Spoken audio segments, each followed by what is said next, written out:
जय हिंद क्लास 12 के प्यारे बच्चों। आज हम लोग देखेंगे क्लास जो 12 का फर्स्ट चैप्टर था द लास्ट लेसन, उसका हम लोगों ने पहला पार्ट उसका पढ़ लिया है। और उसका अगर उसको आप लोग नहीं देखे हैं तो इस वीडियो को पॉज करके सबसे पहले आप जाइए उस वीडियो को देखिए जो डिस्क्रिप्शन में लिंक दिया गया है, ठीक है ना। बहुत ही आसान तरीके से हम लोग आपको समझा रहे हैं, बस आप लोग ध्यान से देखते रहिएगा, आप लोग को बेहतर आ जाएगा।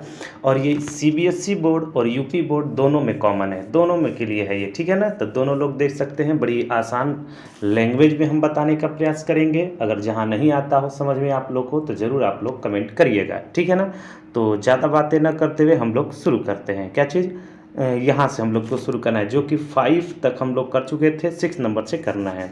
लिखा ये है पुअर मैन, बेचारे आदमी। बेचारा आदमी किसको बोला गया है? उस गुरुजी को बोला गया है, उस टीचर को बोला गया है।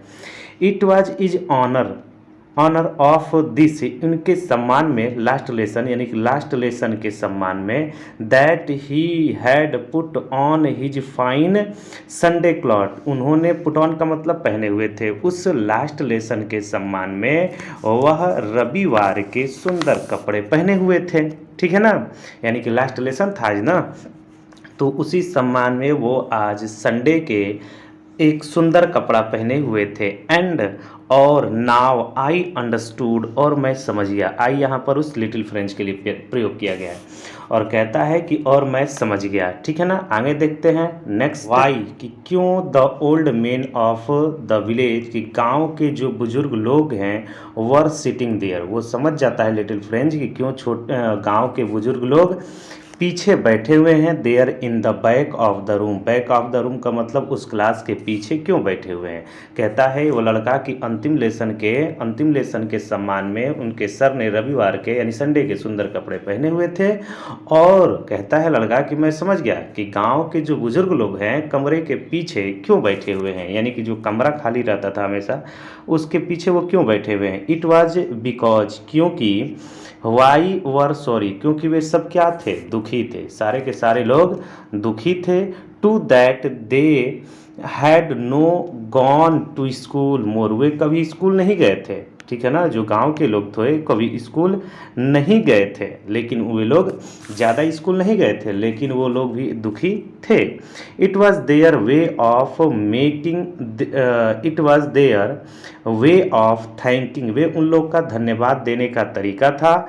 आवर मास्टर, अपने मालिक को, जो मास्टर थे अध्यापक उनको, यानी हमारे अध्यापक को धन्यवाद देने का एक तरीका था। हिज 40 ईयर्स, अंडरलाइन कीजिएगा, 40 ईयर्स ऑफ फेथफुल सर्विस, 40 साल वर्ष की निष्ठावान एकदम ईमानदारी से सर्विस देने का उनको एक धन्यवाद था। एंड शोइंग देयर रिस्पेक्ट, और वे लोग सम्मान दे रहे थे, for the country that was theirs no more, अब वह कंट्री जो उन लोगों का नहीं रहा और उसको भी वो सम्मान दे रहे थे, ठीक है ना। वह कहता है कि जो पीछे क्लास में बैठे हुए लोग थे उन लोगों का ये उनका सर के प्रति अभिवादन यानी कि थैंकिंग करने का, धन्यवाद देने का उनका एक अलग तरीका था, वे लोग तरीका था, क्योंकि वो 40 वर्ष से पूरा निष्ठा से सेवा दिए थे और निष्ठा दिए थे, वहाँ पर सेवा किए थे, बच्चों को पढ़ाए थे 40 वर्षों तक। और देश अब जो उनका नहीं रहा, उस देश के प्रति सम्मान, जो भी सम्मान था, सम्मान प्रदर्शित करने का उन लोगों का अपना एक तरीका था गांववासियों का, ठीक है ना। यानी गांववासियों को देश के प्रति जो सम्मान था और उन टीचर जो सम्मान थे जो 40 वर्ष तक वहाँ तक पूरे निष्ठा से काम किए थे, लोगों को शिक्षा दिए थे, उन लोगों के लिए भी, उन बच्चों के लिए भी, उन सर के लिए भी उन गांव वालों का एक सम्मान था, ठीक है ना। आगे देखते हैं यहाँ से। वाइल, जबकि I was thinking all of this, जबकि मैं इन सब के बारे में सोच रहा था, जबकि मैं इस सब बातों के बारे में सोच रहा था। आई हियर्ड माई नेम कॉल्ड, तभी मैंने अपने नाम को पुकारते हुए सुना। जब मैं सोच रहा था तभी मैंने अपने नाम को पुकारते हुए सुना। क्या सुनते हैं? It was my turn recite, recite का मतलब होता है दोहराना, बोलना, ठीक है ना। अब मेरी बारी थी बोलने की, पार्टिसिपल पूछे थे तो अब मेरी बारी थी बोलने की। क्या चीज़? What would I not have given to be able to say that dreadful का मतलब बड़ी भयानक रूल फॉर पार्टिसिपल ऑल दो, ठीक है ना। कहते हैं कि बिना गलती के क्या करना है हमको। अब मेरी बारी हो गई थी, बिना किसी गलती के जो पार्टिसिपल का एक भयानक रूल था उसको पूरा जोर जोर से स्पष्ट रूप से बोलने का मेरी बारी हो गई थी। वेरी लाउड, बहुत तेजी से, एंड क्लियर, स्पष्ट रूप से, विदाउट वन मिस्टेक, बिना कोई गलती किए। अब इनकी बारी आ गई थी बोलने का। But I got up mixed up, mixed up का मतलब होता है उलझ जाना, लेकिन मैं पहले ही शब्द पे, मैं पहले ही लाइन पर मिक्सडअप हो गया, फर्स्ट वर्ड पहले ही शब्द पे उलझ गया, एंड स्टूड देयर, और वहीं पर खड़ा हो गया। समझ में आया। कहते हैं कि बिना किसी गलती किए पार्टिसिपल के भयानक नियम को, जो डरावने प्रकार का वो नियम था, उसको पूरा जोर जोर से स्पष्ट आवाज़ में सुनाने का मेरी बारी थी, और मैं उसे सुना नहीं पाया, मैं पहले ही शब्द पे उलझ गया। ठीक है ना, जो कि पहले ही शब्द पे वो क्या करते हैं, उलझ गए, और वहीं पर चुपचाप खड़े हो गए। वो लड़का खड़ा हो गया, holding on to my desk, जैसे डेस्क को पकड़ के लड़के खड़े हो जाते हैं चुपचाप ना, तो वही डेस्क को पकड़ करके चुपचाप खड़ा हो गया। माई हार्ट बीटिंग, मेरा हृदय धक धक कर रहा था डर के मारे, and not daring to look up, और ऊपर देखने की मेरे अंदर हिम्मत नहीं थी। क्लियर है, ऊपर देखने की उस बच्चे के अंदर हिम्मत नहीं थी। जैसे होता है ना आजकल, जैसे अभी भी होता है, बच्चे से टीचर बोलते हैं कि आप पार्टिसिपल का रूल बताइए, तो होता क्या है कि चुपचाप खड़ा हो गया, और खड़ा होने के बाद ये इसको नियम होता है कि पूरा स्पष्ट आवाज़ में तेज तेज से बिना कोई गलती किए हुए सुनाएंगे। लेकिन ऐसा क्या होता है कि पहले ही शब्द पे जा कर के उलझ गया, और चुपचाप जो डेस्क होती है उसको पकड़ करके शांति से खड़ा हो गया, क्योंकि अब आ नहीं रहा था उसको। ठीक है ना। और कहता है कि उस समय की बात कि मेरा जो हृदय है धक धक कर रहा था, बीटिंग कर रहा था, एंड और ऊपर देखने की मेरी हिम्मत नहीं थी, एकदम मुंडी नीचे करके वो चुपचाप खड़ा था। ठीक है ना। आगे देखते हैं, यहाँ से एक मिनट। आई हियर्ड एम हेमल से टू मी, मैंने सुना कि एम हेमल ने मुझसे कहा, मैंने एम हेमल को मुझसे कहते हुए सुना। वो क्या कहते हैं, आई वॉन्ट स्कोल्ड यू, मैं तुम्हें डांटूंगा नहीं। लिटिल फ्रेंच, छोटे से बच्चे, वो लिटिल फ्रेंच को कहते हैं मैं तुम्हें डांटूंगा नहीं little French. You must feel bad enough, तुम अवश्य ही बहुत बेकार फील कर रहे होगे, तुम अवश्य ही काफ़ी बुरा महसूस कर रहे होगे, मैं तुम्हें क्यों डांटूं, तुम्हें खुद बेकार लग रहा होगा। How see how it is, देखो ऐसा है, सी देखो, हाउ इट इज, देखो यह ऐसा है। एवरी डे, हर रोज, we have said to our self मतलब होता है स्वयं, प्रतिदिन हमने स्वयं से कहा है। देखो ऐसी बात है कि प्रतिदिन हमने स्वयं से कहा है क्या, कि वाह, अरे, अरे करके बोलते हैं लोग ना, अरे, I have plenty of time, मेरे पास तो बहुत सारा समय है। जैसे हम लोग कहते हैं ना, अरे चलो कल पढ़ लेंगे, कल वीडियो देख लेंगे सर की अच्छे से, कल समझ लेंगे, बाद में देख लेंगे, बहुत समय है। उसी तरह बच्चा कहता है कि अरे हम लोग कहते थे, सर समझा रहे कि देखो ये बात है कि हम कहते थे हम लोग कि अरे मेरे पास तो बहुत समय है। आई शैल लर्न इट टुमारो, मैं इसे कल पढ़ लूँगा, मेरे पास तो बहुत समय है, मैं इसे कल सीख लूँगा। ठीक है ना। एंड नाउ यू सी, और अब देखो तुम, where we have come out, और देखो हम लोग कहाँ आ गए हैं। ठीक है ना, देखो और अब हम लोग कहाँ आ गए हैं। That's the great trouble with Alsace, hi, Alsace के साथ यही बड़ी परेशानी है। हाय करके बोलते हैं दुख के साथ, आह। दैट्स द ग्रेट ट्रबल, बहुत बड़ी परेशानी, विथ अल्सास, अल्सास के साथ यही बहुत बड़ी परेशानी है। सी पुट्स ऑफ एक minute, she puts off learning till tomorrow, वह सीखने को कल के लिए टाल देते थे। लर्निंग सीखने के लिए, टिल टुमारो कल पर टाल देते हैं। जो लोग हैं वहाँ के अल्सास के, सीखने की कोई चीज़ हो उसे कल पर टाल देते हैं। Now those fellows out there will have the right to say you, अब यहाँ से बड़ी इंपॉर्टेंट लाइन है, देखिएगा क्या लिखा है। नाउ दोज फेलो आउट, जो बाहर के लोग हैं, there will have to right, उन्हें अधिकार हो गया है कहने का, टू यू, कहने का मतलब है कि अब बाहर के लोगों के पास आपसे कहने का अधिकार हो गया है। कौन सा अधिकार, कि पढ़ता नहीं था, ये नहीं करता था, वो नहीं करता था, ये कहने का अधिकार हो गया है। और बाहर के लोगों के पास आपसे कहने का अधिकार हो गया है। क्या अधिकार, हाउ इज इट ऐसा कैसे है, ऐसा कैसे है, यू प्रिटेंडेड का मतलब होता है बहाना बनाना। You pretended to be Frenchman, यहाँ से लगाइएगा, ठीक है ना। तुम फ्रांसीसी होने का नाटक भी करते हो, फ्रेंचमैन। यू प्रिटेंडेड, नाटक करना है, बहाना बनाना। टू बी फ्रेंचमैन कहता है कि तुम फ्रांसीसी होने का नाटक भी करते हो। एंड और yet you can neither speak nor right your own language, कहने का मतलब यह है कि फिर भी तुम न तो अपनी भाषा लिख सकते हो और ना ही बोल सकते हो।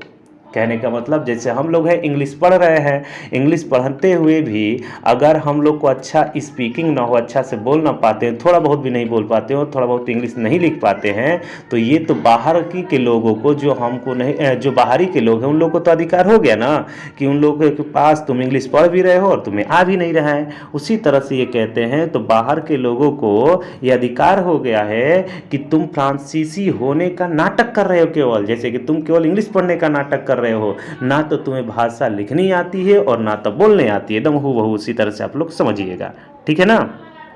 आगे देखते हैं नेक्स्ट। बट लेकिन you are not the worst, लेकिन तुम बेकार नहीं हो। कहते हैं आ नहीं रहा है, ठीक है, लेकिन तुम बुरे नहीं हो। वर्स्ट मतलब बेकार, बुरे, तुम बुरे नहीं हो। पुअर लिटिल फ्रेंच, नन्हे बालक, लिटिल फ्रेंच, नन्हे फ्रेंच, तुम सबसे बुरे नहीं हो। We have all great deal of reproach our selves with है ना। अब कहता है हम सबके पास स्वयं को दोष के लिए पर्याप्त कारण है। We have all a great means पर्याप्त, डील बर्ताव करना या बताना, रिप्रोच आवर सेल्फ कि हम सबको अपने जो गलतियां किया है और जो भी गलतियां किए उनको बताने के लिए हम लोग के पर्याप्त कारण है। ये बात है, कहने का मतलब हम सब के पास स्वयं को दोष देने के लिए पर्याप्त कारण है। कौन कौन सा, ये सबको दोस्त ठहराते हैं, अपने आप को भी ठहराएंगे, उन बच्चों को भी ठहराएंगे और उनके माता पिता को भी दोस्त ठहराते हैं। देखते हैं, कहता है कि your parents were not anxious, तुम्हारे माता पिता भी ज़्यादा उत्सुक नहीं थे, enough to have you learn, तुम्हें पढ़ाने के लिए। कहते हैं कि तुम्हारे माता पिता तुम्हें शिक्षा दिलाने के प्रति पर्याप्त उत्सुक नहीं थे, ठीक है ना, पर्याप्त उत्सुक नहीं थे। अब they pretended to put, pretended का मतलब होता है बहाना बनाना, एक मिनट sorry, they preferred to put you to work, तुम्हें वो काम पर रखना प्रीफर करते थे, ऑन अ फार्म, किसी फार्म पर, और एट द मिल या किसी मिल पर। कहते हैं कि वे तुम्हें किसी फार्म या आरा मशीन पर काम पर लगाना ज़्यादा पसंद करते थे, तुम्हारे माता पिता, ठीक है ना। तुम्हारे माता पिता आरा मशीन पर या किसी फार्म पर काम करने पर ज़्यादा प्रीफर करते थे, ज़्यादा पसंद करते थे। वे नहीं सोचते थे कि हमारा लड़का पढ़ ले, वो सोचते थे कि जो हमारा बेटा है थोड़ा सा कमाए, ये ज़्यादा वो पसंद करते थे, ठीक है ना। सो एज, ताकि, to have a little more money, थोड़े से पैसे के लिए, ताकि थोड़ा अधिक धन उन्हें मिल सके, ठीक है ना, थोड़ा और पैसा मिल सके, इसलिए वो आरा मशीन या काम पर लगा देते थे। एंड आई, और अपने आप को भी दोस्त ठहराते हैं, कहते हैं कि मैं भी, I have been to blame also, और मैं अपने आप पर भी दोष ठहराता हूँ। Have I not often sent you, मैं तुम लोगों को नहीं भेज दिया करता था, टू वाटर, पानी डालने के लिए, my flowers instead of learning your lesson.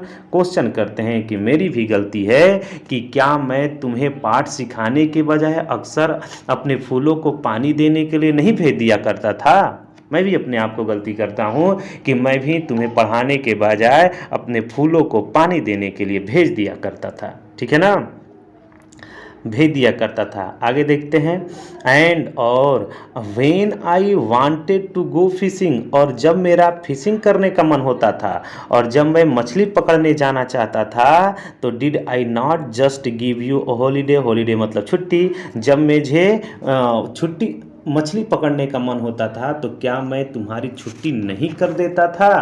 है ना। कहते हैं कि क्या मैं तुम्हारी छुट्टी नहीं कर देता था, कर देता था, मेरी भी गलती है, ठीक है ना। Then from one thing to another, one thing another का मतलब एक के बाद एक, फिर एक के बाद दूसरी बात बताते हुए कहते हैं, क्या कहते हैं, M Hamel went on talk of the French language. M Hamel फ्रांसीसी भाषा के बारे में बात कर रहे थे। अब एक के बाद एक घटना बता रहे थे, एक के बाद एक बातें बता रहे थे, उसके बाद फ्रांसीसी भाषा के बारे में बात करते रहे। और क्या कहते हैं फ्रांसीसी भाषा के बारे में बात करते हुए, M Hamel went on to talk of the French language, कहते हैं saying that it was the most beautiful, underline कीजिएगा बुक में अपना, कहते हैं कि यह कहते हुए, कहते हैं सेइंग दैट, यह कहते हुए कि यह संसार की सबसे सुंदर, मोस्ट ब्यूटीफुल लैंग्वेज है, मोस्ट बहुत ही अच्छी लैंग्वेज है, ये लैंग्वेज के बारे में बता रहे हैं, मोस्ट ब्यूटीफुल लैंग्वेज है, ठीक है ना। आगे देखते हैं नेक्स्ट। ये देख सकते हैं आप लोग कि ये वाला जो फ्रांस का इलाका है, ये वाला पूरा ये चित्र दिया गया है, ठीक है ना। ये वाला चित्र ये आप देख सकते हैं ऊपर नीचे करके, यही वाला जो चित्र दिया गया है बुक में, आप लोग के भी, आप लोग वहाँ से देख सकते हैं। नेक्स्ट हम लोग पढ़ेंगे अब आगे चल करके, आगे देखते हैं हम लोग। यहाँ से लिखा गया था मोस्ट ब्यूटीफुल लैंग्वेज, ठीक है ना, इन द वर्ल्ड, कहते हैं कि ये दुनिया का सबसे सुंदर भाषा है, द क्लियरेस्ट, स्पष्ट भाषा है, सबसे अच्छी भाषा है, द मोस्ट लॉजिकल, और तर्क संगत भाषा है, लॉजिक करने वाला ये भाषा है। That we must guard, guard का मतलब होता है हिफाजत करना, सुरक्षित करना है, सुरक्षित करना, इस यह हमें सुरक्षित करता है, जो ये लैंग्वेज है हमें सुरक्षित करता है, it among us and never forget it, forget it का मतलब होता है भूलना, कहते हैं कि यह कि इसे हमें अपने बीच सुरक्षित रखना है, जो भाषा है इसे अपने बीच सुरक्षित रखना है और इसे कभी भूलना नहीं है, बिकॉज, क्योंकि when a people are enslave, enslave का मतलब होता है गुलाम, ठीक है ना। जब कोई गुलाम हो जाता है, जब लोग गुलाम हो जाते हैं, यानी कि जब किसी देश के लोग गुलाम हो जाते हैं, as long as they hold fast to their language, तो वे अपने लैंग्वेज पर अगर पकड़ बनाए हैं, it is as if they had the key, तो यह चाबी की तरह से होता है, टू देयर प्रिजन, प्रिजन का मतलब होता है जेल, कहते हैं क्योंकि जब किसी देश के लोग गुलाम हो जाते हैं, तो जब तक वे अपनी भाषा से मजबूती से बंधे रहते हैं, तो संसार, तो यह जो भाषा है मानो जैसे कि जेल की चाबी हो उनके पास, समझ में आया। फिर से देखते हैं, कहते हैं कि यदि कोई देश के लोग गुलाम हो जाते हैं, तो जब तक कि वे अपनी भाषा पे मजबूती से अड़िग रहते हैं, बंधे रहते हैं, तो ऐसा होता है, यह ऐसा ही होता है जैसे मानो कि जेल की चाबी उनके पास है, ठीक है ना। देन तब ही ओपेंड प्राइमर ग्रामर, सॉरी, ही ओपेंड एक minute, he opened a grammar, grammar का मतलब वो ग्रामर पढ़ाने के लिए अब व्याकरण की किताब उन्होंने खोला, एंड रीड अस लेसन, और हम लोगों को पढ़ाएं लेसन, ठीक है ना। उन्होंने फिर व्याकरण का किताब खोले और हम लोगों को पाठ पढ़ाएं। आई वॉज अमेज्ड टू सी, और मैं देख करके आश्चर्यचकित था, how well I understood it, कि मुझे कितने अच्छे से यह समझ में आ जा रहा है, मैं यह बात को देख करके बड़े आश्चर्यचकित था कि मुझे यह कितनी अच्छी तरह से समझ में आ रहा था। ऑल ही सेड, जो कुछ भी वो बता रहे थे, सीम्ड सो ईजी, और बहुत ही जो कुछ भी उन्होंने बताया था सब का सब बहुत ईजी लग रहा था, सो ईजी, बहुत ईजी लग रहा था। आई थिंक, मैं सोच रहा था, टू, है ना, मैं भी सोच रहा हूँ कि that I had never listened so carefully, बड़ी सावधानी से, और मैं ये भी बात सोच रहा था कि मैं कभी भी इतने ध्यान से नहीं सुना था, जो पढ़ा रहे थे वो, तो इतना ध्यान से मैंने कभी सुना नहीं था। एंड, और that he had never explain, और उन्होंने इतने अच्छे से कभी व्याख्या भी नहीं की थी, इतने अच्छे से बताए भी नहीं थे।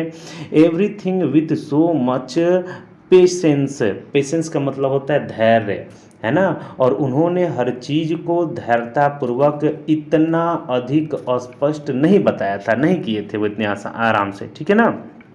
आगे, इट सीम्ड ऑलमोस्ट ऐसा लग रहा था, ऑलमोस्ट एट सीम्ड, ऐसा लग रहा था, एज इफ मानो जैसे कि द पुअर मैन मतलब उस teacher wanted to give us all he knew before going away, ऐसा लग रहा था कि जाने से पहले जितना उनके पास नॉलेज है वो सब का सब नॉलेज दे देना चाहते हैं, and to put it in all into our heads, और हमारे सारे माइंड में बैठा देना चाहते हैं एट स्टॉक, एक बार में ही, ठीक है ना। और ऐसा लग रहा था कि सारी की सारी जानकारी वो हम लोग के माइंड में बैठा देना चाहते हैं। वन स्टॉक का मतलब होता है एक ही बार में, ठीक है ना। आगे देखते हैं 10 नंबर, आफ्टर द ग्रामर, जब ग्रामर पढ़ लिए, ग्रामर के बाद we had a lesson in writing, हम लोग को लिखने का पाठ आया, ठीक है ना। ग्रामर के बाद हमारा, ग्रामर जो पढ़ लिए हम लोग, उसके बाद हमारा लेखन का पाठ शुरू हुआ। दैट डे, उस दिन, M Hamel had new copies for us, M Hamel के पास हमारे लिए नई कापियाँ थी, वो हम लोगों के लिए क्या लेकर आए थे, नई कॉपी लेकर के आए थे, यानी कि हम लोगों के लिए नई कापियाँ थी। Written in a beautiful round hand में लिखा हुआ था, वक्राकार, है ना, राउंड जैसे सर्कल बनाया जाता है ना, उसी तरह से, और उस पर वक्राकार शैली में हस्तलेख लिखा हुआ था, हाथ से लिखी हुई चीज लिखी हुई थी। क्या लिखी हुई थी उस पर, लिखे क्या थे, राउंड हैंड है ना, हैंड से फ्रांस अल्सास ये लिखा गया था, फ्रांस अल्सास लिखा हुआ था। जैसे हम लोग के यहाँ होता है, जैसे आप वो छोटी सी किताब लेते हैं कॉपी, तो उस पर लिखा होता है मेरा भारत महान, उसी तरह से इसे वक्र में ऐसे करके लिखा हुआ था, मेरा भारत महान करके ऐसे लिखा होता है ना इस वक्र में, उसी तरह से फ्रांस अल्सास लिखा हुआ था उसके कॉपी पर, ठीक है। नेक्स्ट देखते हैं, they looked like little glance flag मतलब झंडा, फ्लोटिंग लहराना, everywhere in the small classroom, in the school room, ठीक है ना। वे ऐसे लग रहे थे जैसे कि विद्यालय के उस कक्ष में सब छोटे छोटे झंडे लहरा रहे थे, ऐसे लग रहा था कि उस स्कूल के उस कक्ष में सब छोटे छोटे झंडे लहरा रहे हों, फ्लैग कर रहे थे, लहरा रहे थे, floating everywhere in the school. Hung from the rod का मतलब होता है कोई डंडा, at the top of our desk, जो हमारी मेज के जो डेस्क था, डेस्क के ऊपर छड़ों से लटका हुआ था, छड़ों से लटका करके उस झंडे को रखा हुआ था। You might to have seen how every one set to work का मतलब सब लोग अपने अपने काम पर लगे थे। काश आप भी देख सकते हो कि सभी किस तरह से अपने अपने काम में सेट थे, सभी अपने अपने कार्य में लगे हुए थे। एंड हाउ क्वाइट इट, और बहुत ही शांति सब कुछ हो रहा था काम। The only sound was scratching का मतलब होता है रगड़ना, जैसे कॉपी पर लिख रहे हैं आप तो रगड़ने की आवाज़ आती है, उसको बोलते हैं scratching. Of pen over the paper, और पेन का केवल रगड़ने की आवाज़ आ रही थी, बस कागज़ से वो आवाज़ आ रही थी। वंस सम बीटल्स मतलब होता है भंवरा, एक बार एक भंवरा फ्लीव इन उड़ करके अंदर चला आया, उसी में अंदर चला आया। But nobody paid any attention to them, लेकिन किसी ने भी उस भंवरे की तरफ ध्यान नहीं दिया। नॉट इवन लिटिल वंस, यहाँ तक कि छोटे बच्चों ने भी कोई ध्यान नहीं दिया। Who worked right on tracking their fish hooking का मतलब होता है जैसे मछली मारने वाला हुक, ठीक है ना। वो कहते हैं कि जो कि पूरे समय मछली पकड़ने वाले कांटे बनाया करते थे, चित्र बनाने में लीन थे वो हमेशा। फिर से देखते हैं, not even little ones how worked right to tracking, है ना, देयर फिश हुक, जो हमेशा फिश हुक बनाने में व्यस्त रहते थे। As if that was French too, और माना वह फ्रांसीसी भाषा की थी, ऐसा लग रहा था कि जो हमेशा वो बच्चे हमेशा खेलने कूदने वाले थे, मछली पकड़ने वाले हुक बनाया करते थे चित्र की तरह से, लेकिन वो लोग भी थोड़ा सा भी अटेंशन नहीं देते हैं, ऐसा लग रहा था जैसे मानो फ्रांसीसी भाषा थी, उन लोगों को समझ में नहीं आया हो, ठीक है ना। ऑन द रूफ, यहीं से ना, ऑन द रूफ, और छत पे, द पीजन कबूतर, कूड वेरी लो, जैसे आप लोग का घर है है ना।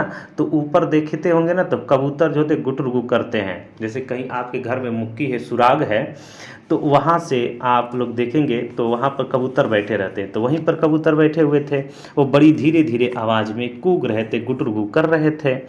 And I thought myself, और मैंने मन ही मन सोचा, myself, will they make them sing in German, कि क्या उन लोगों को भी जर्मन भाषा में कूकना पड़ेगा, यानी गाना पड़ेगा, क्या इन्हें भी जर्मन भाषा में गाने के लिए मजबूर किया जाएगा। इवन द पिजन, कबूतरों को भी, हम लोग को तो हो जाएगा, लेकिन क्या जो कबूतर हैं उन कबूतरों को भी सरहद में बांट दिया जाएगा, भाषा में बांट दिया जाएगा, ये बच्चा सोचता है। ठीक है ना। आगे देखते हैं। When ईवर I looked up from my writing, writing का मतलब लिखते समय, जब कभी मैं लिखते हुए ऊपर देखा, लिख रहा था कॉपी पर और ऊपर देख लेते हैं लोग, देखते हैं ना बच्चे, लिख रहे हैं और ऊपर देख ले, उसी तरह से जब मैंने कभी लिखते हुए ऊपर देखा तो आई सा एम हेमेल, तो मैंने एम हेमेल को देखा सिटिंग मोशनलेस, वो एकदम चुपचाप बैठे हुए थे, शांति पर, कोई गति नहीं थी, in chair, and gazing first at one thing, और हर एक चीज को देख रहे थे, देन एट अनोदर, एक के बाद एक चीज को वो क्या कर रहे थे, देख रहे थे, ऐसा लग रहा था। ठीक है ना, हर एक चीज को वो देख रहे थे।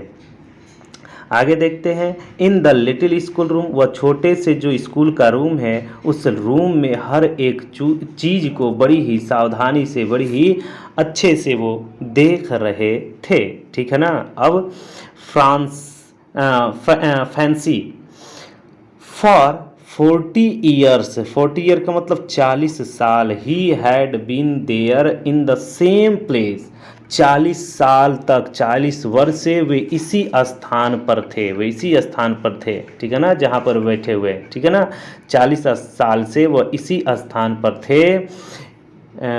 हाँ, place with his garden outside the window, और बगीचा बाहर था और उनकी खिड़की से बाहर था। ठीक है ना, यानी खिड़की जहाँ बैठते थे कमरे में, उन खिड़की से वो बगीचा साफ दिखाई देता था जो ग्राउंड में था। And his class in front of him, और जहाँ बैठते थे वहीं से ठीक सामने उनका क्लास दिखाई देता था, कक्षा ठीक उनके बिल्कुल ही सामने था। ठीक है ना।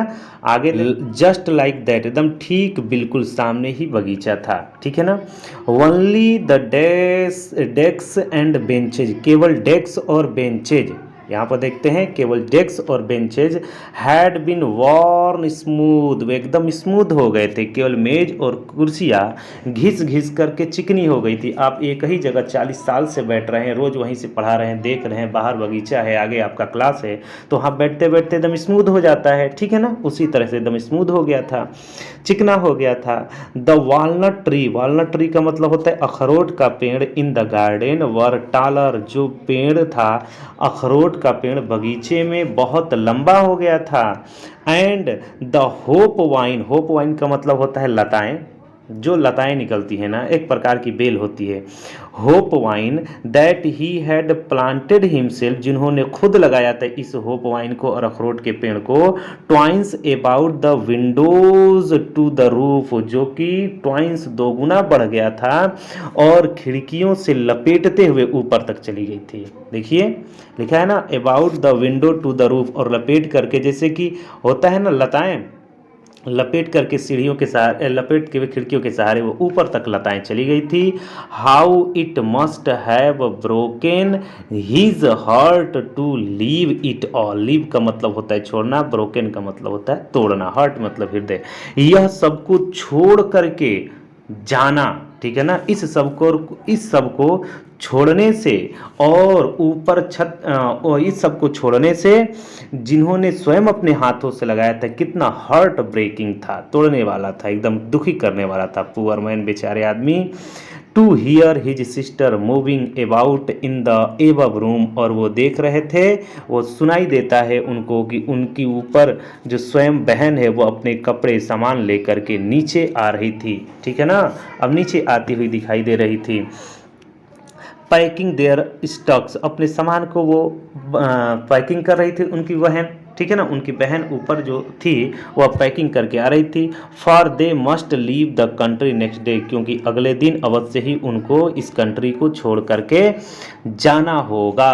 ठीक है ना, अगले दिन उन लोगों को छोड़ करके जाना होगा, इसलिए वो अपनी सब कुछ पैकिंग कर रही थी और नीचे आ रही थी पैकिंग करके, और वही पैकिंग करने की आवाज़ आ रही थी। बट लेकिन he had the courage to hear every lesson, लेकिन उन सब के पास जो लेसन पढ़ा रहे थे, लेकिन उनके हर पाठ को बिल्कुल सुनने का साहस था, टू द वेरी लास्ट, अंत तक। ठीक है ना, कहते हैं कि लेकिन उनके पास हर पाठ को बिल्कुल अंत तक सुनने का साहस था उन बच्चों के पास, और जो बैठे हुए थे। आफ्टर राइटिंग, अब लिखने का काम का, पहले ग्रामर था, ग्रामर के बाद लिखना, और लिखने के बाद कौन सा लेसन आएगा? We had a lesson to history, हम लोग को हिस्ट्री का लेसन आ गया, इतिहास का पाठ हुआ उसके बाद। And then the babies chatted their, और छोटे छोटे जो बच्चे थे, 2 दूना के 4, 2 2 अ ब स करके पढ़ते हैं ना, उस तरह बा बे बी बो बू कह करके वो चिल्ला रहे थे छोटे छोटे बच्चे, जैसे हम लोग के यहाँ ABCD बोलते हैं ना, उसी तरह बा बे बी बू बोल करके छोटे छोटे बच्चे चिल्ला रहे थे। Down there at the back of the room, और उस कमरे के जो पीछे ओल्ड हाउजर बैठे हुए थे। Had put on his spectacled का मतलब होता है चश्मा, और उन्होंने चश्मा पहन लिया था, चश्मा पहन रखे थे ओल्ड हाउजर, पुराने जो कृषक थे वो चश्मा पहन रखे थे, है ना, स्पेक्टिकल। एंड होल्डिंग, एक मिनट इसको मिटा लेते हैं, एंड होल्डिंग हिज प्राइमर का मतलब होता है बाल पोथी, प्राइमर इन बोथ हैंड, और अपनी हाथों में, दोनों हाथों से एक प्राइमर की किताब पकड़ रखे थे। ठीक है ना, प्राइमर की किताब वो भी पकड़ रखे थे। Put on his spectacled primer, हाँ, स्पेल्ड दोहरा रहे थे, द लेटर विथ देम, और उनके साथ वे भी, उन बच्चों के साथ ही वो भी उन शब्दों को बोल रहे थे, बा बेबी जो था ना वो भी वो दोहरा रहे थे। यू कैन सी, आप देख सकते, यू कुड सी, आप देख सकते थे, that he too was crying, कि वो भी क्या कर रहे हैं? क्राइंग कर रहे हैं। आप देख सकते थे कि वो भी क्राइंग कर रहे थे, रोक रहे थे, क्योंकि 40 साल लोग थे, 40 साल तो भावुक हो गए थे, लगाव था, इसलिए वो भी उनके विदाई पर रो रहे थे। हिज वॉइस ट्रेम्बल्ड, उनकी आवाज कांप रही थी, विथ इमोशन का मतलब होता है भावुक हो जाना, है ना, भाव से, इमोशन से उनकी आवाज कांप रही थी। And it was funny to hear him that we all wanted to laugh and cry, उनकी उस सुनने को बड़ा फनी लग रहा था, हम चाहते थे हंसना, एंड क्राई, रोना भी। ऐसा सिचुएशन बन गया था कि उससे सुनना इतना हास्यास्पद था कि हम सब हंसना चाहते थे और रोना भी चाहते थे, लेकिन ऐसा नहीं था, एकदम गमगीन माहौल था कि हम हंसना भी चाह रहे थे और रोना भी चाह रहे थे। ऐसा सिचुएशन आ जाता है हम लोग को सामने। ठीक है ना, आगे। ओफ, दुख के मारे, how well I remember it that last lesson, यह अंतिम पाठ मुझे कितना अच्छी तरह से याद रहेगा, वो लड़का बोलता है। ठीक है ना, ओह, हमें यह अंतिम पाठ कितना अच्छी तरह से याद रहेगा। All at once the church clock, ठीक उसी समय चर्च की घंटी में 12 बजता है। ठीक है ना, अचानक चर्च की घंटी में 12 बजे। देन, तब, द एंगलस, ठीक है ना, फिर उसके बाद एंगलस नामक जो उन लोग का प्रार्थना की घंटी होती है, उसी समय बजता है, उन लोग का प्रेयर होता है। एट द सेम मोमेंट, और उसी क्षण, ट्रम्पेट्स मतलब बिगुल बजना, ऑफ द प्रूसियंस, और जो सैन्य अभ्यास कर रहे थे ना आरा मशीन के पीछे, उसी समय ड्रिल से लौटने के लिए उन लोगों का भी, रिटर्निंग फ्रॉम द ड्रिल का मतलब होता है सैन्य अभ्यास, और सैन्य अभ्यास से लौटने के लिए उस समय भी उन लोगों की घंटी बज जाती है। ठीक उसी समय जब चर्च की घंटी बजती है, उसी समय उन लोगों की भी घंटी बजती है कि उन लोगों को सैन्य अभ्यास से वापस आना है। साउंडेड अंडर आवर विंडो, और ये जो साउंड थी वो हमारे विंडो के सहारे नीचे आ रही थी। ठीक है ना, आगे। M Hemal stood up, M Hemal भी खड़े हो गए। वेरी पैल, पैल का मतलब होता है पीला हो जाना, चेहरा पीला पड़ जाना, तो इसका मतलब बड़े उदास थे, क्योंकि विदाई था, बड़े उदास थे। इन ही चेयर, अपने चेयर पर थे, अपने उदास थे, चेयर पर से खड़े हो गए एकदम उदासी भावना से।